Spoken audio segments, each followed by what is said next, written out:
Bien, pues buenos días a todos, especialmente a los que no haya podido saludar antes de empezar el culto. Os invito a que abráis vuestras Biblias en el Evangelio de Lucas, capítulo 13, como sabéis todos, o prácticamente todos, estamos viendo este Evangelio pasaje a pasaje, versículo casi a versículo, y hoy estamos en el capítulo 13, y con la ayuda del Señor vamos a ver los versículos del 10 al 17, donde vamos a ver que Cristo es fuente de paz, pero también es causa de conflicto. Fuente de paz y causa de conflicto. Una paradoja, como ya hemos visto en esta mañana en la presidencia de Juanmi, el Dios que es misericordia, el Dios que es gracia, también es el Dios de justicia.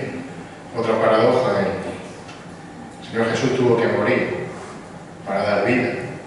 Son paradojas, y Cristo es fuente de paz y también es causa de conflicto. Y dice así la palabra del Señor, Lucas capítulo 13, versículos 10 al 17. Jesús estaba enseñando en una de las sinagogas un día de reposo. Y había allí una mujer que durante 18 años había tenido una enfermedad causada por un espíritu. Estaba encorvada y de ninguna manera se podía enderezar. Cuando Jesús la vio, la llamó y le dijo: mujer, has quedado libre de tu enfermedad. Y puso las manos sobre ella y al instante se enderezó y glorificaba a Dios. Pero el oficial de la sinagoga, indignado porque Jesús había sanado en día de reposo, reaccionó diciendo a la multitud: hay 6 días en los cuales se debe trabajar. Venid pues en esos días y se ha sanado, y no en día de reposo. Versículo 15. Entonces el Señor le respondió y dijo: hipócritas, ¿no desata cada uno de vosotros su buey o su asno del pesebre en día de reposo y lo lleva a beber? Y esta, que es hija de Abraham, a la que Satanás ha tenido atada durante 18 largos años, ¿no debía ser liberada de esta ligadura en día de reposo? Y al decir él esto, todos sus adversarios se avergonzaban, pero toda la multitud se regocijaba por todas las cosas gloriosas hechas por él. Que el Señor bendiga su palabra. Si buscamos en el diccionario, como decía antes, lo que significa la palabra paradoja, veremos que esta palabra significa o consiste, por así decirlo, en dos situaciones o dos expresiones que son opuestas, que se contradicen, pero que en realidad son verdad e incluso se complementan, como hemos visto en los ejemplos que hemos dicho antes. Y ya, por ejemplo, en el mundo de los negocios se dice, para que nos terminemos de entender, que para ganar dinero hay que gastar dinero. ¿Cómo gano dinero si me lo estoy gastando? Sabéis que hay que invertir para luego poder ganar. Eso es una paradoja. Ahora, sin duda, otra de las mayores paradojas en cuanto al Evangelio que encontramos en la palabra es que el Señor Jesucristo es el príncipe de paz, ese príncipe de paz que vino a traer precisamente paz a los corazones, paz al alma de la persona. Pero a la misma vez, Cristo fue y sigue siendo causa de todo tipo de conflicto. Mirad, haciendo un repaso, siendo ya un bebé, cuando fue presentado en el templo, recordemos lo que le dijo Simeón a María sobre su pequeño hijo. Lucas 2:34, Simeón lo bendijo y dijo a su madre María: he aquí este niño ha sido puesto para la caída y el levantamiento de muchos en Israel y para ser señal de contradicción, para conflicto. Durante su vida y durante su ministerio, Jesús tuvo todo tipo de conflicto, como digo, se enfrentó cara a cara con Satanás, por ejemplo, en el desierto, cuando fue tentado allí durante 40 días. Se enfrentó con todo tipo de demonios, tuvo conflicto con su propio pueblo. Juan 1:11, que dice allí: a los suyos vino y los suyos no le recibieron. Y es que no solo es que no le recibieron, sino que en su mismo pueblo, en su ciudad, en Nazaret, cuando leyó el libro de Isaías en la sinagoga y dio a entender a sus vecinos, a los que estaban allí, que ellos eran esos espiritualmente pobres, cautivos, ciegos y oprimidos que describe el profeta Isaías, Los que estaban allí presentes, sus vecinos, reaccionaron ¿cómo? Con ira e intentaron matarlo. Lucas 4, 28 al 29, y todos en la sinagoga, dice allí, se llenaron de ira cuando oyeron estas cosas. Y levantándose le echaron fuera de la ciudad y le llevaron hasta la cumbre del monte sobre el cual estaba edificada su ciudad. ¿Para qué? ¿Para hacerle un monumento allí? No, para despeñarle, dice la palabra, para tirarlo. El conflicto de Jesús entonces, por causa de su ministerio, fue constante. La multitud que le admiraba por sus milagros, la multitud que lo recibió como rey en Jerusalén, fue la misma multitud que pocos días después de esa entrada pidió a grito que lo ejecutasen en una cruz. Y si con alguien fue constante y continuo ese conflicto de Jesús, sin duda, fue con los dirigentes religiosos judíos. Es decir, con los legalistas, orgullosos y soberbios, escribas y fariseos. Estos líderes religiosos, por un lado, tenían celo de la popularidad de Jesús, cada vez se hacía más popular. Y por otro lado estaban enfadados también porque Jesús continuamente ponía en evidencia su hipocresía con lo que él enseñaba. Por eso, estos fariseos y esos escribas intentaban desacreditarlo, lo acusaban falsamente de blasfemo, lo acusaban de mentir, lo acusaban, ¿os acordáis?, de juntarse, de cenar con pecadores, lo acusaron de estar poseído por demonios, lo acusaron incluso de actuar bajo la influencia de Satanás. Todas esas cosas ya las hemos ido viendo a lo largo del Evangelio. En definitiva, y sabemos también, conspiraron incluso para matarlo. Por eso el Señor los confrontaba continuamente. ¿Os acordáis también? Por 2 veces lo ha hecho del templo, porque lo habían convertido, acordáis, en una cueva de ladrones en su templo.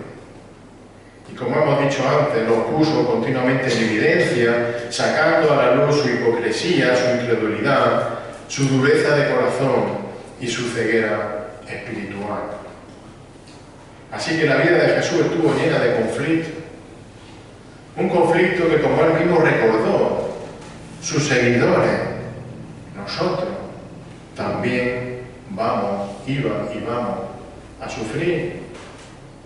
Porque la noche de antes de su muerte en la cruz del Calvario, entre las muchas cosas que el Señor pudo decir allí, quedó registrado en el Evangelio de Juan una cosa que el Señor dijo a sus discípulos, Juan 15, versículos 18 al 20. Seguro que acordáis de este pasaje. Si el mundo, dice el Señor Jesús allí a sus discípulos, si el mundo os odia, sabéis que me ha odiado a mí antes que a vosotros. Si fuerais del mundo, el mundo amaría lo suyo, pero como no sois del mundo, sino que yo os escogí de entre el mundo, por eso el mundo os odia. Acordaos de la palabra que yo os dije, un siervo no es mayor que su señor. Si me persiguieron a mí, también os perseguirán a vosotros. Si guardaron mi palabra, también guardarán la vuestra. Esto es lo que el Señor les dejó, entre muchas cosas, como herencia a sus discípulos. Y sabemos que de sobra esto se ha cumplido a lo largo del tiempo. En el libro de los Hechos vemos que desde el mismo día en que la Iglesia comenzó a existir en Pentecostés, allí la Iglesia empezó a ser perseguida y a sufrir todo tipo de conflictos. Ese día solo fueron unas burlas porque hablaban en lengua y decían que estaban afectados por la bebida. Pero poco a poco, cuando los apóstoles empezaron a predicar y a hacer señales en el nombre de Jesús, ¿qué pasó con los apóstoles? Estos comenzaron a ser rechazados, perseguidos, encarcelados, azotados, incluso ejecutados. Seguro que todos nos acordamos de cómo Esteban fue apedreado hasta la muerte. ¿Por qué? Porque tenía un banco de alimentos, porque cantaba muy bien. No, porque predicaba el Evangelio. Y él fue apedreado hasta la muerte por predicar el Evangelio, y fue apedreado delante y con el consentimiento de un tal, todos acordáis, Saulo de Tarso. Y fijaros, desde ese día que lo apedrearon a Esteban, Saulo de Tarso persiguió a los cristianos con toda crueldad. Hechos 8, versículos del 1 al 4, y Saulo estaba de completo acuerdo con ellos en su muerte. Y sigue diciendo, en aquel día se desató una gran persecución en contra de la iglesia en Jerusalén, y todos fueron esparcidos por las regiones de Judea y Samaria, excepto los apóstoles. Y algunos hombres piadosos sepultaron a Esteban y lloraron a gran voz por él. Pero Saulo hacía estrago en la iglesia, entregando de casa en casa y arrastrando a hombres y mujeres, los echaba en la cárcel.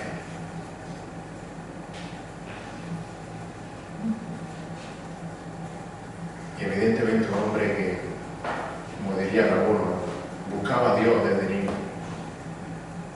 Nótese la ironía en mi comentario. Perseguía hasta lo máximo a la iglesia y al Señor, Saulo de Tarso. Pero de nuevo una gran paradoja.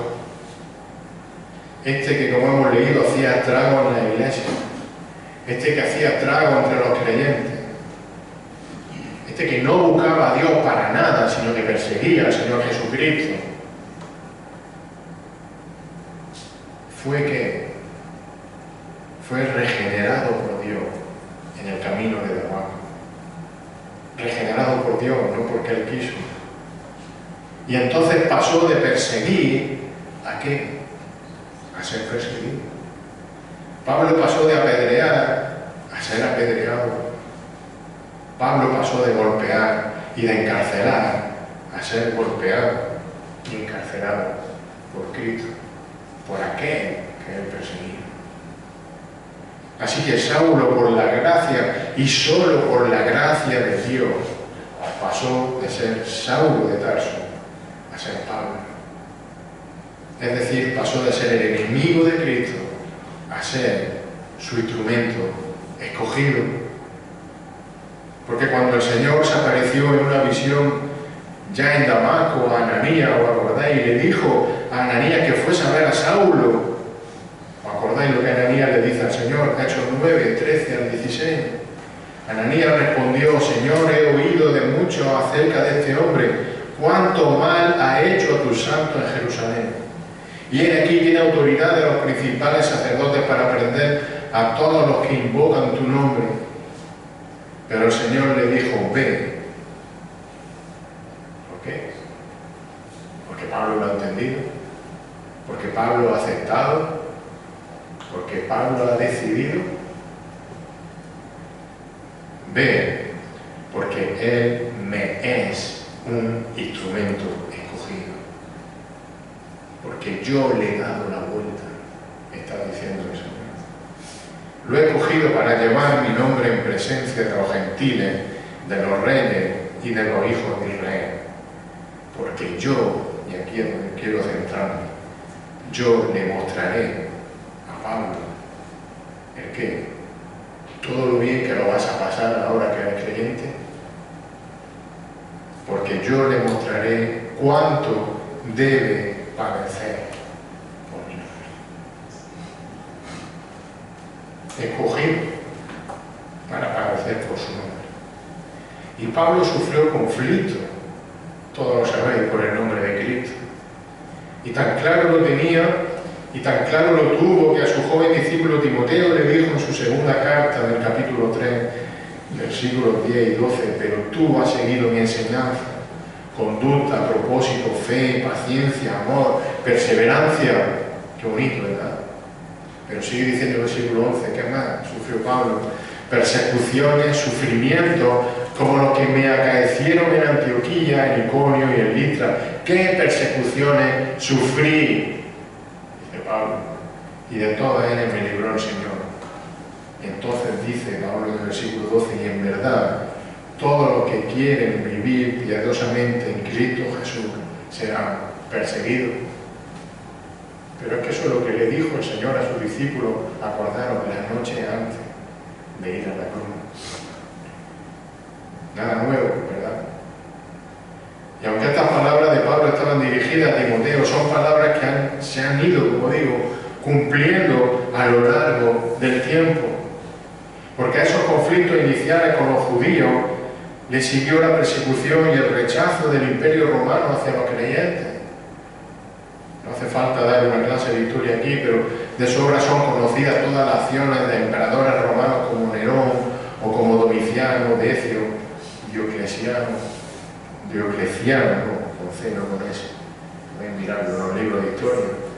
Y todos acordáis más tarde en la Edad Media cómo fue la Iglesia Católica Romana la que tomó el relevo de esa persecución y ese conflicto contra los verdaderos creyentes. Y de sobra es conocida la crueldad de la Inquisición en España contra la Reforma Protestante. Y también es conocida, podéis mirarlo en los libros de historia, aquella matanza de miles de creyentes en Francia, en lo que se conoce como el Día de San Bartolomé. Se habla de 30.000 creyentes ejecutados, asesinados. Y esto no ha cambiado hoy en día. Sí es cierto que nosotros en España vivimos con cierta libertad religiosa, pero por distintas entidades y por organizaciones misioneras, creo que conocemos, sabemos que millares de creyentes siguen siendo perseguidos, encarcelados, incluso ejecutados en países de este mundo gobernados por regímenes islámicos o ateos. Bien, pero con todo esto en mente, volvamos a nuestro capítulo 13 de Lucas. Centrémonos en nuestro texto, porque allí nos encontramos de nuevo con un conflicto en el día del reposo. El día del reposo, un día, como sabéis, ordenado por Dios para ser dedicado a la adoración precisamente de su persona, de la persona de Dios. Pero que la tradición y el legalismo judío habían convertido en una interminable lista de enormes restricciones imposibles de cumplir para los hombres.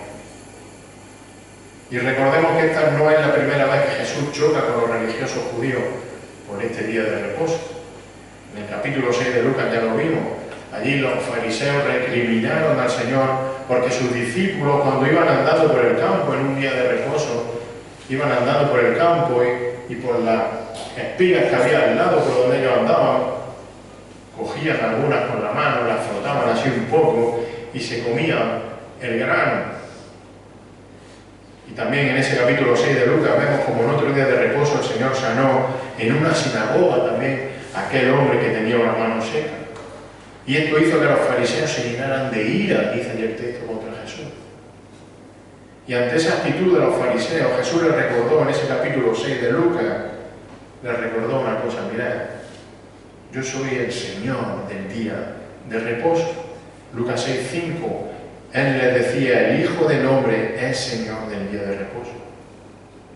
En definitiva, el Señor Jesús tenía total, le está diciendo que tenía absoluta autoridad para hacer lo que quisiera en cualquier día, en cualquier momento, y por supuesto también en el día de reposo. Porque entre todas las cosas ese día era para Él, era su día. Y los legalistas judíos se habían atrapado ellos mismos en su propio sistema de ritos, de costumbres, de leyes y por desgracia en su propia justicia. Tenían su propia justicia. Una justicia que ellos sabían perfectamente que nadie, que ningún hombre era capaz por sí mismo de cumplir. Por supuesto, era imposible cumplir la ley de Dios perfectamente.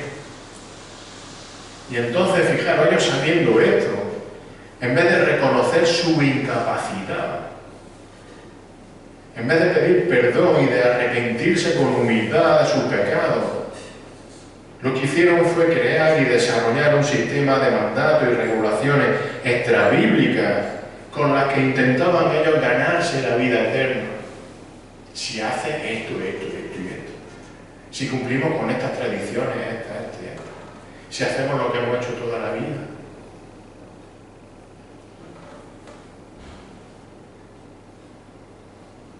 Y uno de esos claros ejemplos añadido a la ley de Dios es precisamente el día de reposo, porque ellos habían añadido 24 capítulos de regulaciones en el Talmud para ese día de reposo.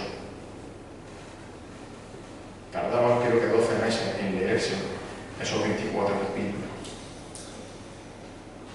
En realidad, tanto el sistema religioso judío como el día de reposo se habían convertido en una falsa religión. Una falsa religión que era un motivo de conflicto y de denuncia por parte del Señor Jesús.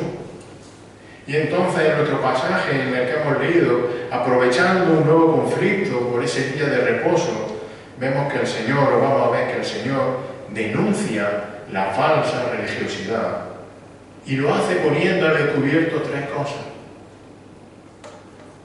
El Señor pone al descubierto ese día el error de la falsa religión, versículo 10. El Señor pone al descubierto el origen de la falsa religión, versículo 11 al 13. Y fijaros, Él va a poner al descubierto la hipocresía de la falsa religión de sus seguidores, versículos 14 al 17. Así que el Señor pone en evidencia, pone al descubierto el error de la falsa religión, versículo 10, muy sencillo, mirad. Jesús estaba, ¿qué? Haciendo una cosa, enseñando. Jesús estaba enseñando en una de las sinagogas un día de reposo. Y que el Señor estuviese enseñando en una sinagoga en el día de reposo era algo que Él hacía con bastante frecuencia. Como leemos también en el capítulo 4 de Lucas, era incluso su costumbre. Lo hizo desde el inicio de su ministerio, Lucas 4, 14 al 16. Dice allí que Jesús regresó a Galilea en el poder del Espíritu y las nuevas acerca de Él se divulgaron por toda aquella comarca. Versículo 15. Y enseñaba en su sinagoga, siendo alabado por todos.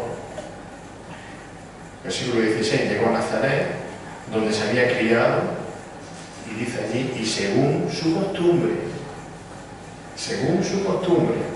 entró en la sinagoga en el día de reposo y se levantó a leer, a enseñar. Y fijaros, como hemos leído también, no solo era habitual que enseñase en la sinagoga, sino que dice el versículo 15 que hemos leído, que era alabado por todos. Sin embargo, en esta ocasión, en el capítulo 13 de Lucas,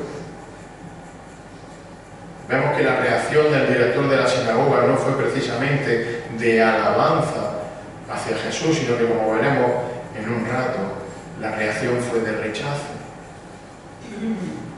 El caso es que, motivado por su enseñanza, porque el Señor Jesús enseñaba en la sinagoga, motivado por su enseñanza y por sus palabras, el Señor cada vez fue menos invitado a enseñar en la sinagoga. Y de hecho, este pasaje que estamos viendo en esta mañana es la última referencia en los evangelios de Jesús enseñando en una sinagoga. Ya no era tan alabado por lo que enseñaba. El Señor pasó de ser alabado a ser rechazado, porque con su enseñanza denunciaba, dejaba a la vista el que los errores de la falsa religión de los dirigentes judíos, esas falsas o esos errores que ellos habían implantado. La enseñanza de Jesús dejaba en evidencia el fariseísmo hipócrita y legalista de esos religiosos judíos.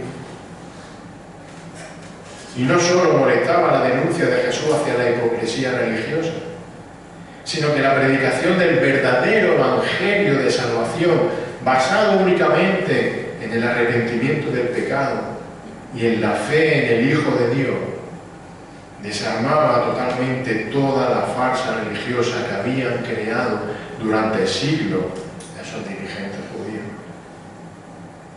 Mirad, lo que Jesús enseñaba de continuo en la sinagoga y lo que seguro estaba enseñando o enseñó aquel día, y lo que predicó ese día, fue el mensaje de que todo el que le confesare como Señor y se arrepiente de su pecado sería y es liberado del engaño de la falsa religión.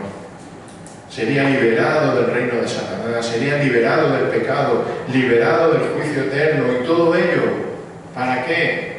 Para así poder tener entrada asegurada al reino de Dios. Eso es lo que él enseñaba, eso es lo que él predicaba. Esta es la verdad que Jesús predicaba.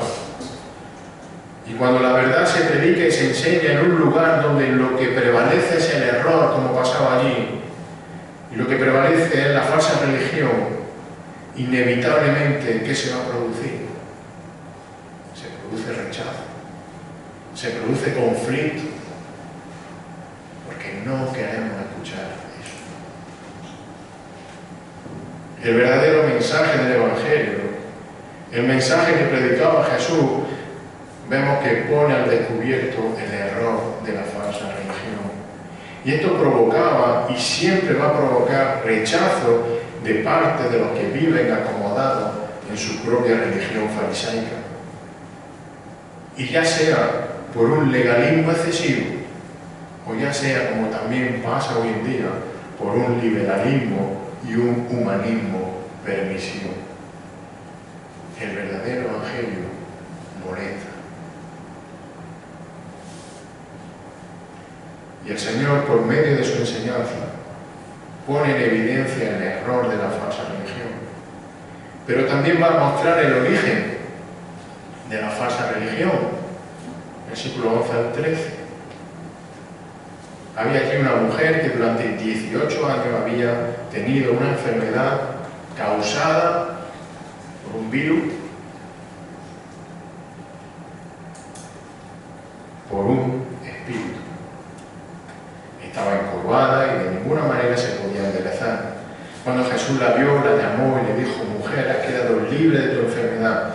Puso las manos sobre ella y al instante se enderezó y glorificaba a Dios. Como decimos nosotros coloquialmente, el conflicto se intensificó cuando el Señor pasó de las palabras a los hechos.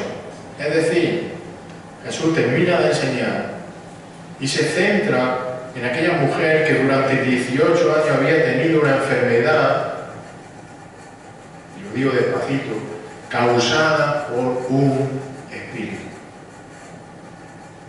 maligno. Estaba encorvada y de ninguna manera se podía enderezar. Mirad, Lucas, si os acordáis, lo hemos dicho varias veces, era médico, era un escritor bastante conciso, le gustaba decir las cosas claras. A pesar de todo eso, en este caso no nos dice la enfermedad en concreto que sufría esta mujer.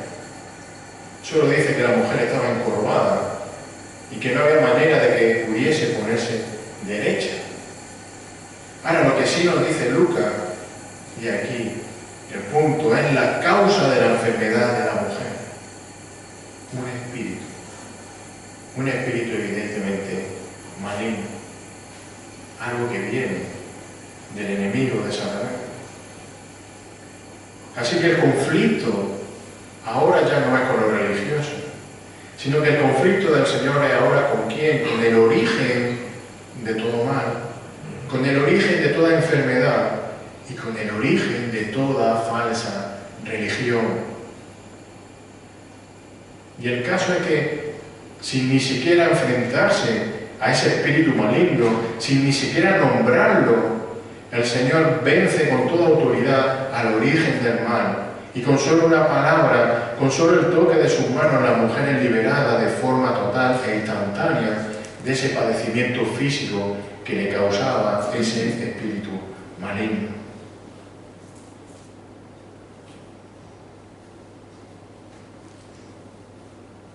Fijémonos que en este caso nada se dice o nada se comenta sobre que aquella mujer tuviera fe en el Señor. Nos dice, la mujer entró en la sinagoga con mucha fe buscando al Señor. No se dice nada de que fuese, como digo, a la sinagoga buscando a Jesús para que le sanase. Lo que Jesús hizo con aquella mujer fue una muestra de su total soberanía, demostrando su autoridad sobre el causante de la enfermedad y mostrando por tanto su autoridad también sobre el origen de aquella falsa religión que practicaban y que defendían en aquella sinagoga. En definitiva, lo que el Señor está poniendo en evidencia una vez más es la hipocresía de la falsa religión que los legalistas judíos habían montado, por así decirlo. Y eso es lo que vemos en los versículos 14 al 17. Pero el oficial de la sinagoga, indignado porque Jesús, fijaros, había sanado en día de reposo, reaccionó diciendo a la multitud: hay 6 días en los cuales se debe trabajar, venid pues en esos días y se ha sanado, y no en días de reposo. Y entonces el Señor le respondió, versículo 15, y dijo: hipócrita, ¿no desata cada uno de vosotros su buey o su asno del pesebre en día de reposo y lo lleva a beber? Versículo 16, y esta que es hija de Abraham, y de nuevo aquí el origen del error, el origen de la falsa religión, el origen de todo mal, y esta que es hija de Abraham, a la que Satanás ha tenido atada durante 18 largos años, no debía ser libertada de esta ligadura en día de reposo. Y al decir el esto, todos sus adversarios se avergonzaban, pero toda la multitud se regocijaba por todas las cosas gloriosas hechas por él.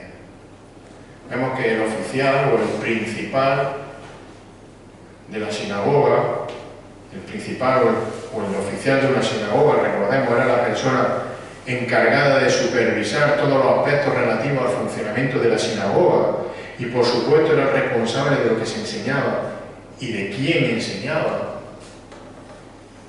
Vemos la reacción de este hombre.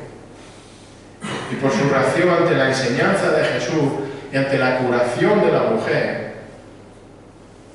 este hombre vemos que es un claro ejemplo de un religioso legalista que está preocupado más por los detalles minuciosos de los rituales, de las ceremonias, de las normas, de la tradición, que por el sufrimiento tanto físico como espiritual de las personas. En realidad, la reacción de este hombre es la muestra de una actitud y de un carácter dominado y gobernado por la falsa religión, y no por la gracia y la misericordia del verdadero Evangelio. Esta actitud y este carácter hipócrita que había llenado de restricciones y de regulación excesiva a la religión judía, y en especial el día de reposo, es lo que el Señor Jesús denunciaba a los fariseos y a los dirigentes religiosos como este principal de la sinagoga, de los cuales ya el Señor no dudó en decir en Mateo 23, ¿os acordáis? Mateo 23, 3 al 5. Dice allí el Señor: de modo que haced y observar todo lo que os diga. Pero fijaros, no hagáis conforme a su obra, porque ellos dicen y no hacen. Atan cargas pesadas y difíciles de llevar y las ponen sobre las espaldas del hombre, pero ellos ni con un dedo quieren moverlas. Versículo 5, fijaros, sino que hacen toda su obra. ¿Para qué? Para la gloria de Dios, dice. Dice, para ser visto por los hombres, para su propia fama, para su propia gloria.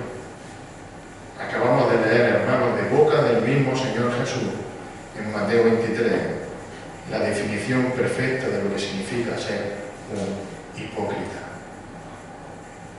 Dicen y no hacen.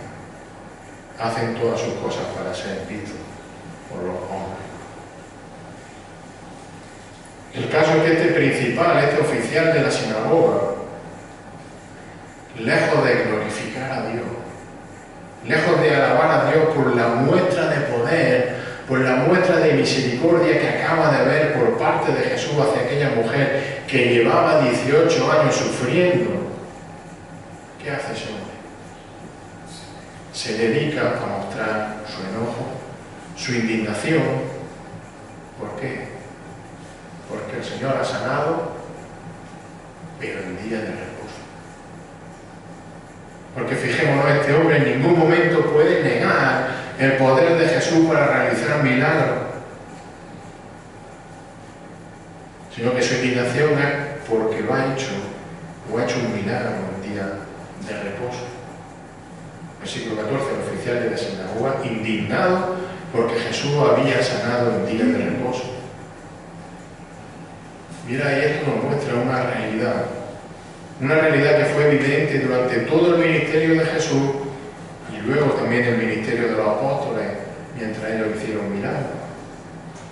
Y es que el corazón del hombre es tan duro. Acordaros cómo era el corazón de Pablo, lo hemos visto hace un rato.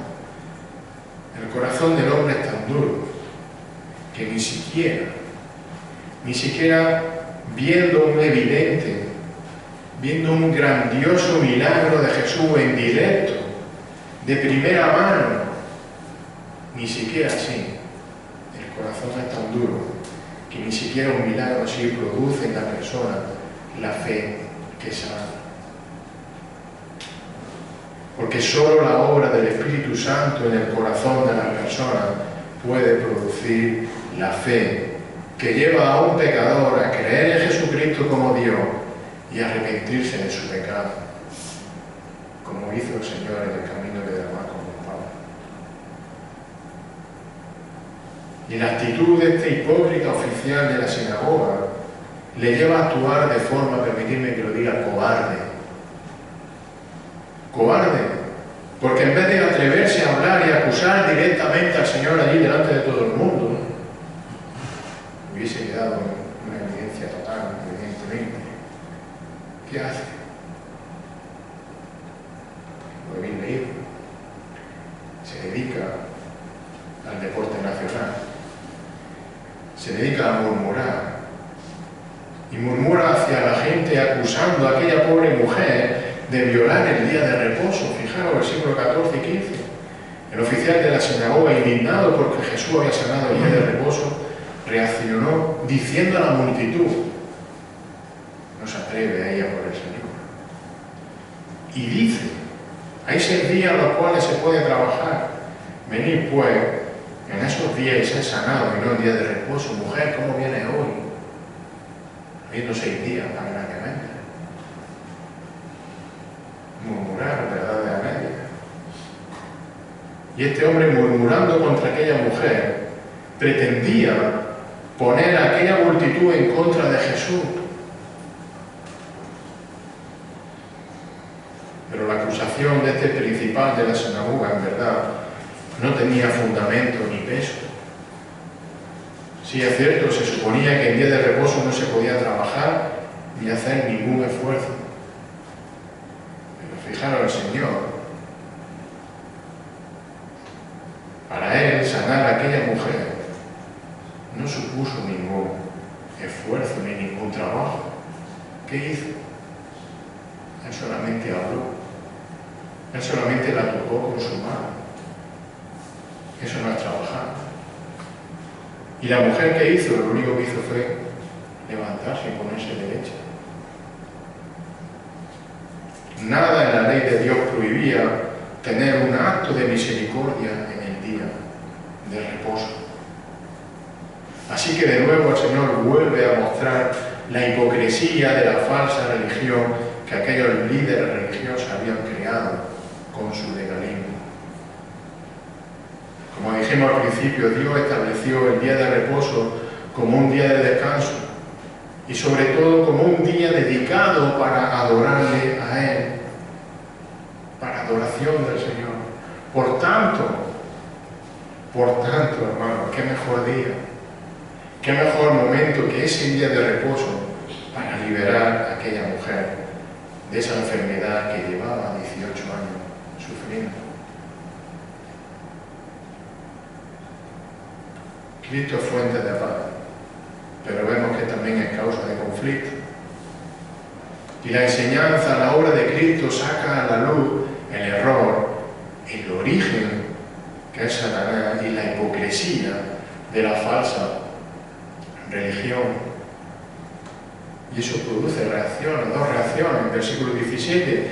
Y al decir esto, todos sus adversarios se avergonzaban. Pero la multitud se regocijaba por todas las cosas gloriosas hechas por Él. Ante la enseñanza, ante los milagros del Señor, vemos que por un lado los hipócritas legalistas que hacen se avergonzaron. Sí, se avergonzaron. pero a pesar de avergonzarse, el orgullo que acompañaba a su hipocresía no le dejó reconocer su dureza de corazón. Y en vez de arrepentirse de su pecado, acusaron falsamente al Señor. Ahora, por otro lado, vemos que otros sí se gozaron por las cosas maravillosas que hace el Señor. Así que la pregunta para cada uno de nosotros en este día es: ¿cómo vamos a reaccionar ante la majestad de aquel que es el Señor del día de reposo? Porque puedes mostrarte orgulloso de ti mismo. Puedes mostrarte orgulloso de lo que tú puedes hacer y te crees que puedes hacer delante del Señor. Y eso es lo que hacían aquellos hombres fariseos. Y te digo que si esa es tu actitud, el Señor ya lo ha dicho aquí, el Señor dice que eres un hipócrita y que tu vida está atada y gobernada por el maligno, por el origen de la falsa religión. Así que el llamado en este día es a venir delante del Señor con la humildad de saber que por nuestras fuerzas y por nuestros méritos no vamos a poder alcanzar la salvación y el reino de Dios. Hermanos, vengamos al Señor como aquella mujer humillada, es decir, como aquella mujer doblada por la enfermedad. Vengamos al Señor humillados. Vengamos al Señor doblados por nuestro pecado. Y entonces Él, como hizo aquel día, con el poder de su palabra, con el roce de su mano, ¿qué va a hacer? Lo que hemos cantado esta mañana: limpiará nuestro corazón, perdonará nuestro pecado, y no solo eso, sino que también nos dará entrada en su reino eterno. Todo por su gracia y por su misericordia. Que el Señor bendiga su palabra. Señor, en esta mañana te reconocemos como el único Señor, como el único Salvador, como el único que tiene poder, Señor, para transformar corazones, como el único que tiene poder para regenerar un corazón duro de piedra, como era el de Pablo, como era el de tanta gente como es el mío. Señor, y transformarlo para pasar de muerte a vida. Señor, gracias por la paradoja de que en tu muerte tenemos vida. Señor, y te rogamos que nos haga entender que tenemos que venir a ti, Señor, reconociendo nuestro pecado, reconociendo nuestra situación, reconociendo quiénes somos. Y te rogamos, Señor, que nos perdone nuestro pecado. Señor, gracias porque moriste en la cruz del Calvario y allí nos diste la vida y el perdón que nosotros nunca podríamos alcanzar. Señor, son cosas que muchas veces no llegamos a entender ni comprender con nuestras mentes, Señor. Señor, que tengamos que humillarnos para ser glorificados. Señor, pero así es como tú lo has dispuesto. Y así como tú lo hiciste en la cruz, te humillaste hasta lo sumo, para luego ser exaltado por el Padre por la eternidad. Señor, ayúdanos cada día a ser más semejantes a ti. Señor, derrama tú tu salvación en este lugar, en esta ciudad, en este país y por todo el mundo. Y sigue tú rescatando, sigue tú regenerando corazones, como hiciste con los nuestros, como has hecho desde la eternidad. Señor, para que cada vez sean más los que están contigo en el reino de los cielos. En el nombre de Jesús.